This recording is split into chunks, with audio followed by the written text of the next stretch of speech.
Aloha, I'm Reverend Tim Lytle, Senior Minister here at Unity Church of Hawaii in Honolulu. And we are so grateful for all of you who watch us on our YouTube channel.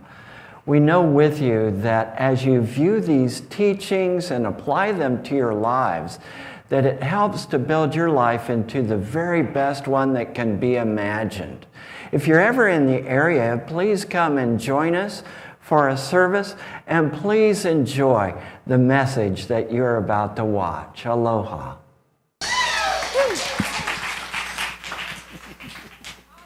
Thank you, Zamar, and it's good to have Alethea with us today.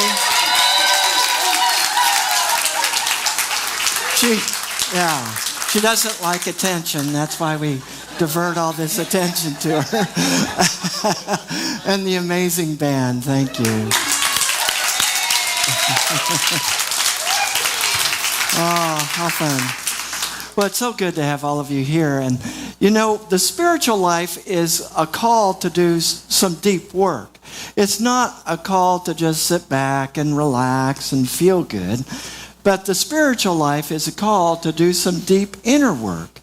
Now, this is one of the things people don't like about Unity, and it's one of the things that many people love about Unity, is that we invite people to take responsibility for their own lives, knowing that we can change our lives, knowing that we can create our lives to be what we want it to be.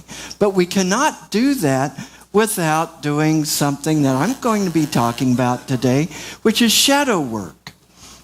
Shadow work is a very important component of the spiritual journey, because you can only do so many affirmations and so many this and that we talk about with that until you run into the shadow. Now, the shadow is not something that is bad, although many of us have learned to think of some of these things that we've repressed over the years as being bad. I remember when I was a child, that very clearly, and I would get up in the classroom and I would sing, I would dance, I would talk to all the people there. I wanted to be speaking.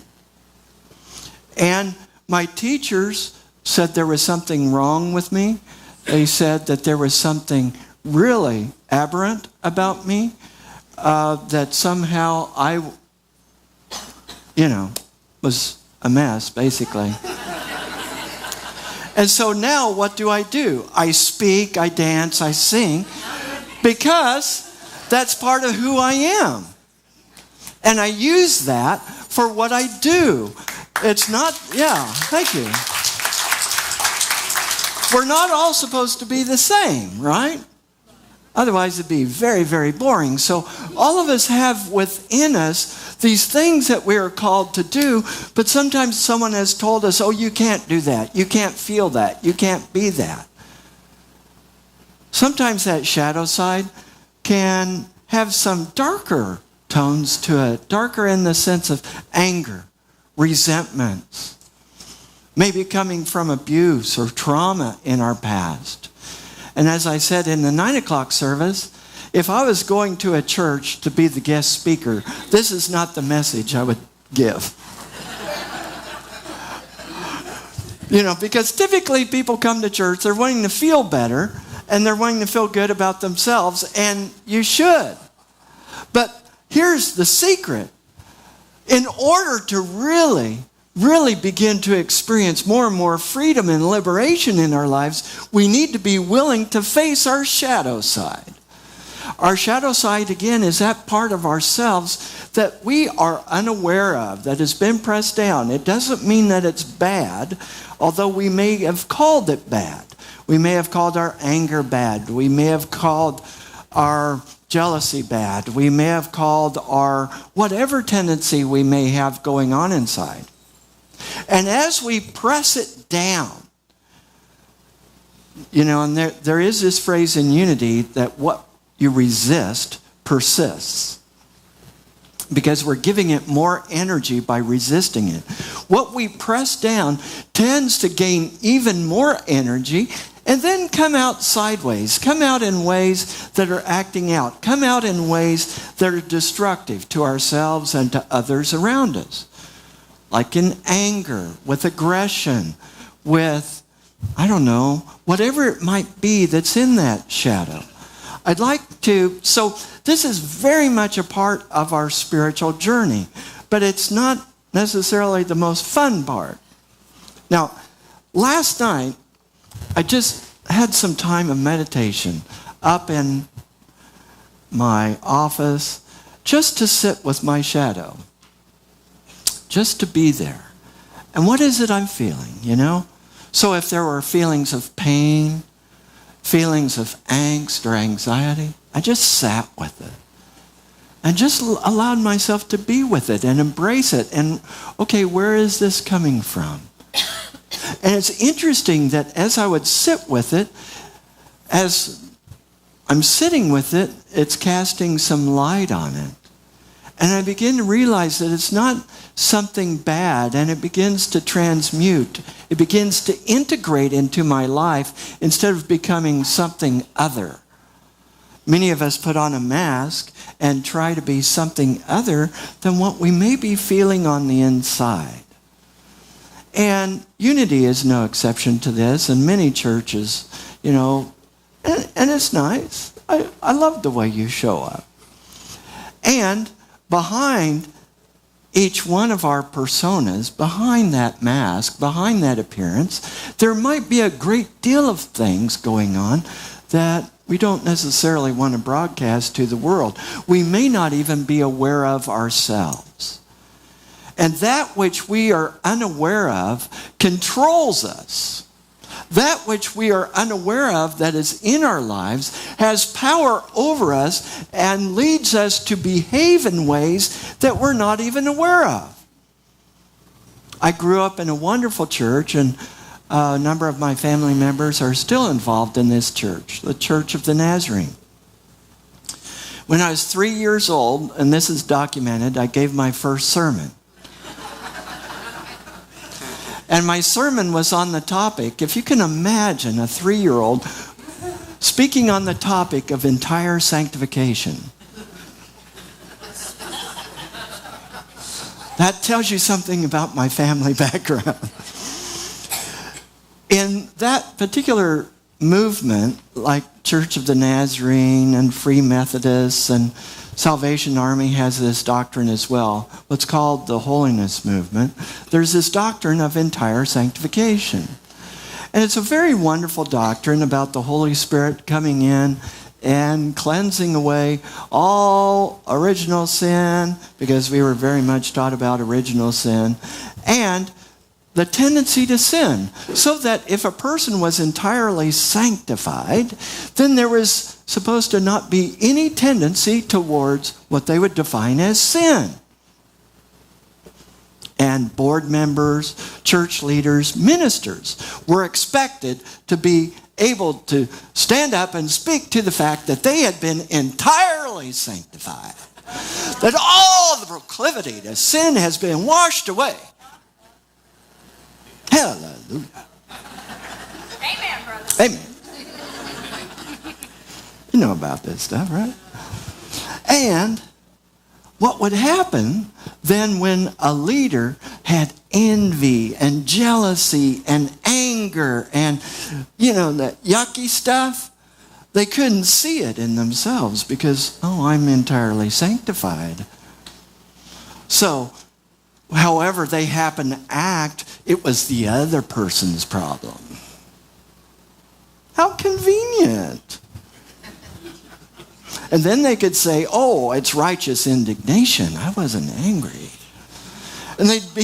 And so I would see this amazing denial process about what was going on inside of them. And I was thinking, wow, if they could just embrace it and own it and learn to work with it in ways that are healthy, instead of projecting it out onto others and beating others up, it really would be a holiness church. And some of them are watching. Thank you.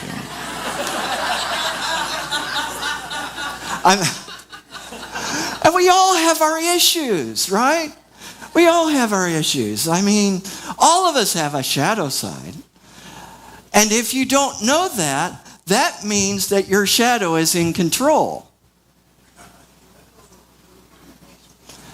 Let me say that again, and I didn't say it in the 9 o'clock, because at 9 o'clock I'm just getting warmed up. Aren't you glad you came to the 11th? If you are unaware of your shadow side, it means your shadow is controlling your behavior. Because all of us have a shadow side.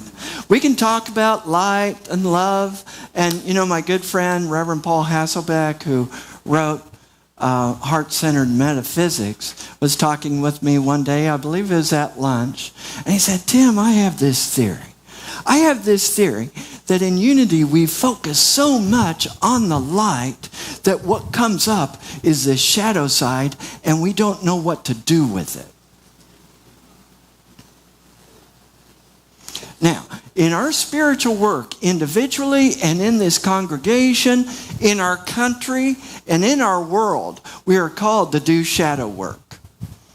Shadow work is not only individual, it's corporate. It's gone corporate. It's corporate in the sense that it can be in a church body. There can be an unexplored shadow side that people are unaware of. It can be a tendency towards anger and distrust that continues to resurface and recycle in the life of a particular place, and people don't know where it's coming from. That's the shadow side. And it needs to be explored. We need to be aware of it. We need to embrace it and see what it has to teach us. Because the shadow has a lot to teach us. The shadow knows. I mean, do any of you remember radio programs? Now, I heard them years later, but I was enthralled with these replays of this show about the shadow. And I can remember this very dramatic voice that would say, "Who knows what evil lurks in the hearts of men? The shadow knows." Yeah.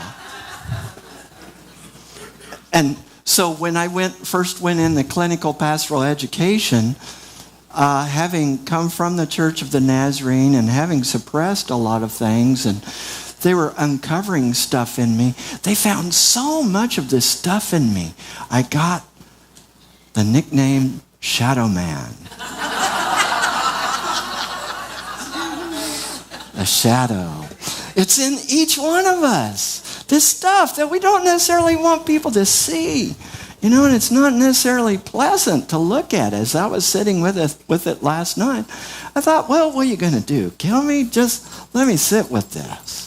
And it wasn't pleasant at first. But as I sat with it and embraced it and acknowledged and was aware of what it was, casting light on it, then, I could integrate this. And it's like, that's what's going on in me. Instead of just projecting it onto others.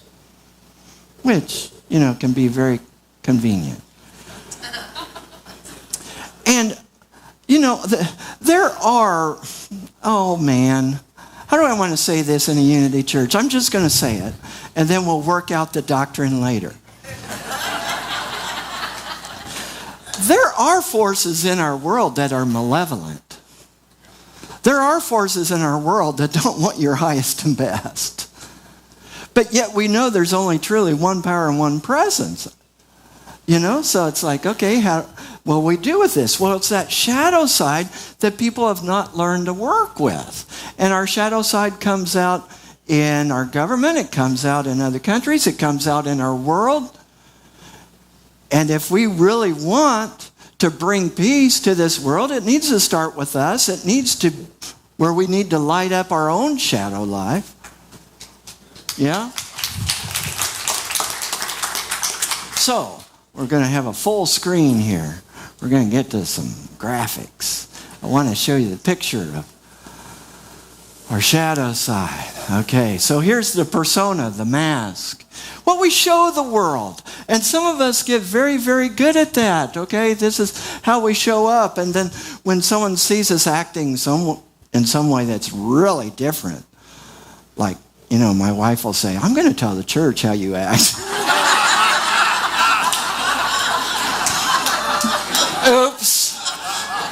That's when the personas come off. Right? So behind the persona, okay, here's our consciousness, and look at this, how much of the shadow there is. Now, the shadow can be a rich field of exploration and can teach us so much if we're willing to sit with it.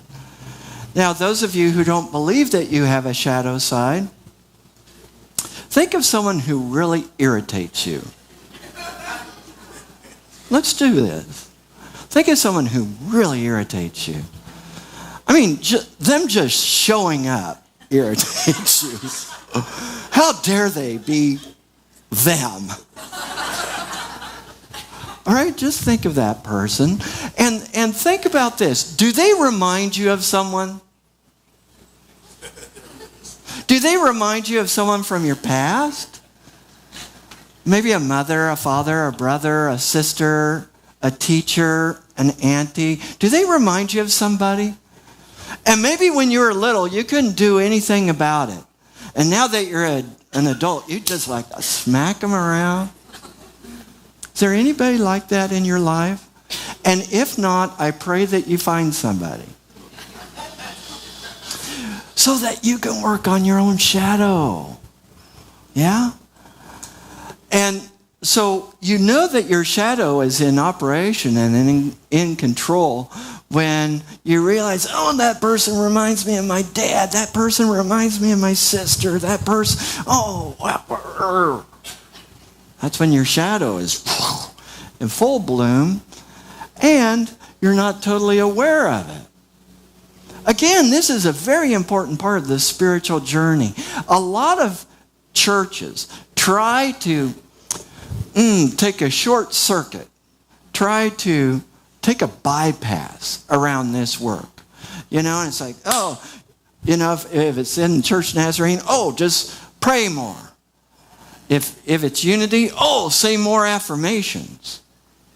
And all of that is good.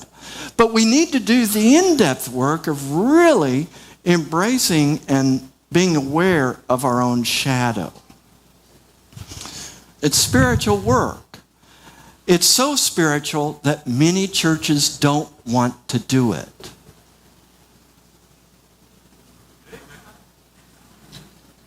It's not religious, it's spiritual. It's so spiritual, many churches don't want to do it. Debbie Ford, who recently made her transition, wonderful person who did a lot of work with the shadow, has a wonderful film, at least one film about it. I'd recommend it for this congregation, about doing shadow work and embracing the shadow. And she trained hundreds of shadow workers who could be around the country or the world to do shadow work with congregations, with organizations.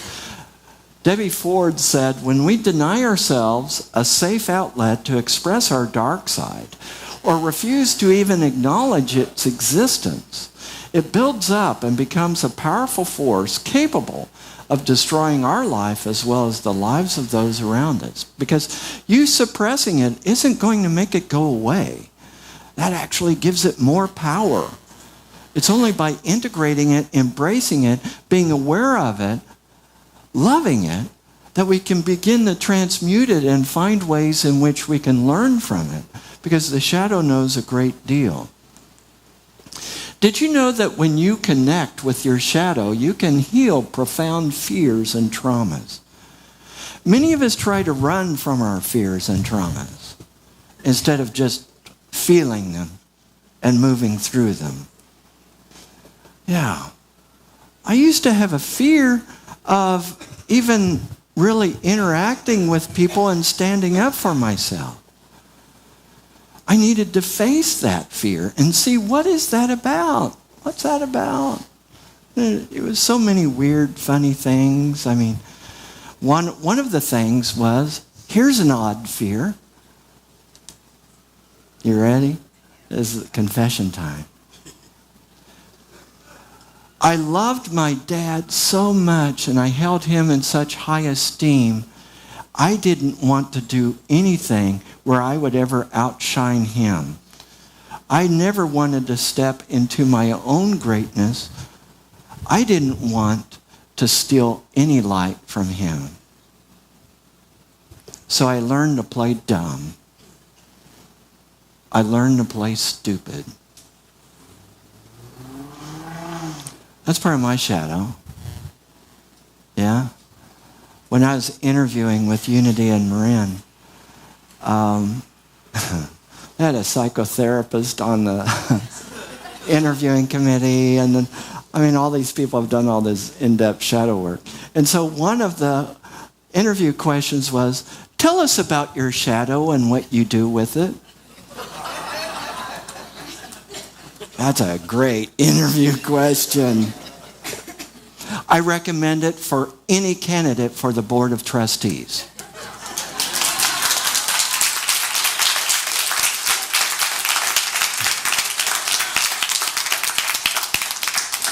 Or for any staff member, or for any of us who are in this spiritual work, and especially those of us who are in leadership. We need to ask, what do you do with your shadow side? Tell us about your shadow side. Hey, this is all of us. We're all in this together. And again, if you say you don't have one, then you're being controlled by it. And if you can't talk about it, then you're unaware of it. We need to embrace this, work with it. It's not always fun. Did you think spirituality was always going to be fun?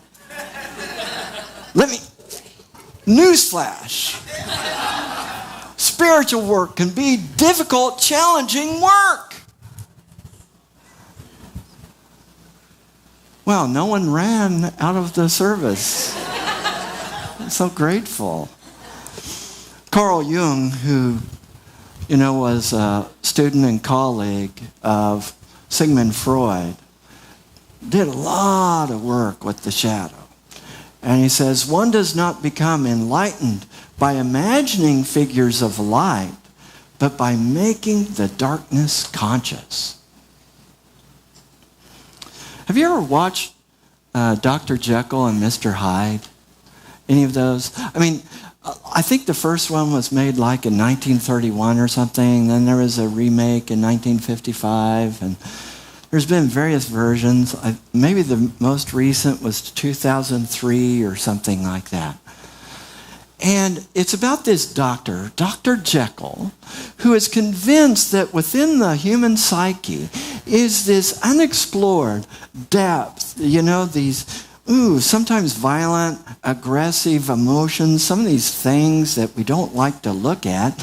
And he comes up with this concoction. In some versions, it's something he drinks. In another one, it's something he injects. But it's this concoction that brings the shadow side forth. Mr. Hyde.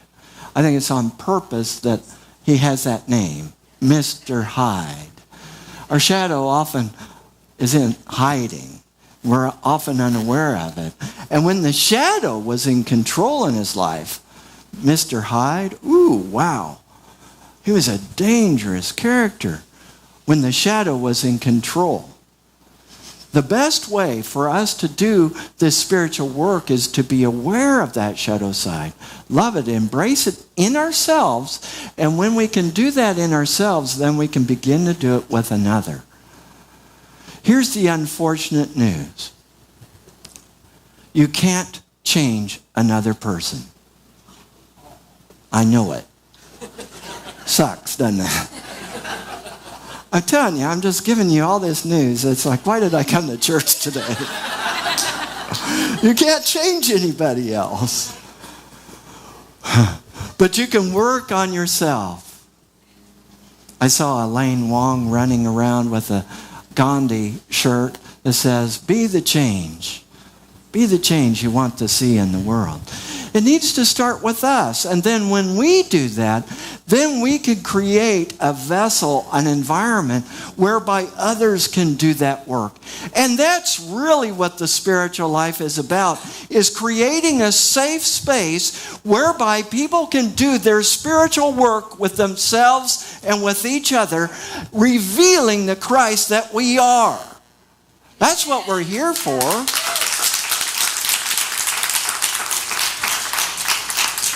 I've been in lots of different traditions and different spiritual communities. And what I've found is that it's destructive when people have not done their own shadow work. And it comes out in harsh, destructive ways.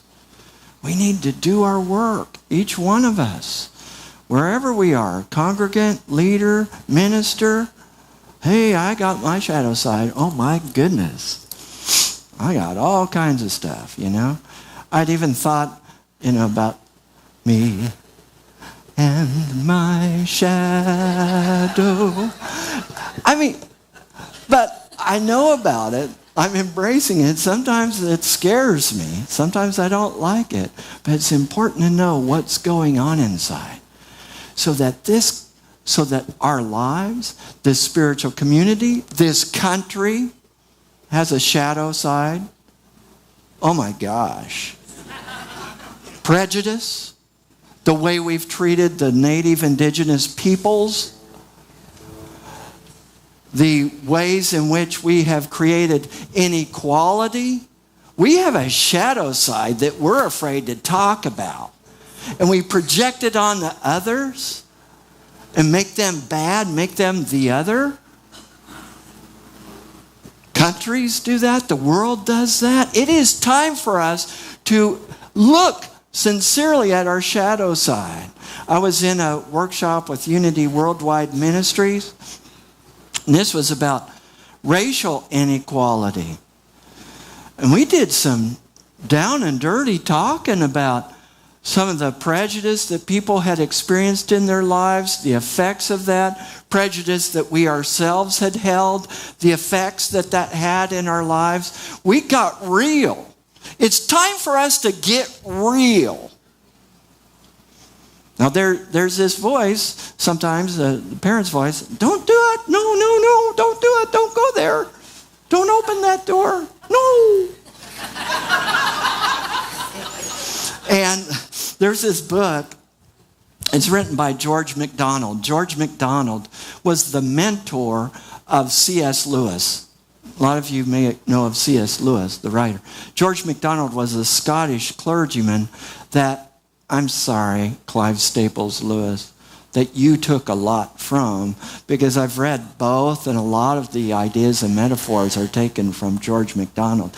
And he has this one book where this man is told over and over again, don't open that door, don't open it, no. Well, it just made him curious, so he opened it. And he saw this dark figure start running towards him. It turned out to be a shadow. And he didn't know what to do with it. It scared him. Embrace it. Stop projecting it on the others. Embrace it. Learn who you really are. Do the deep work. Do it. Do it. Even if something inside you says, don't. Yeah. Do it. And step out in faith. Aloha.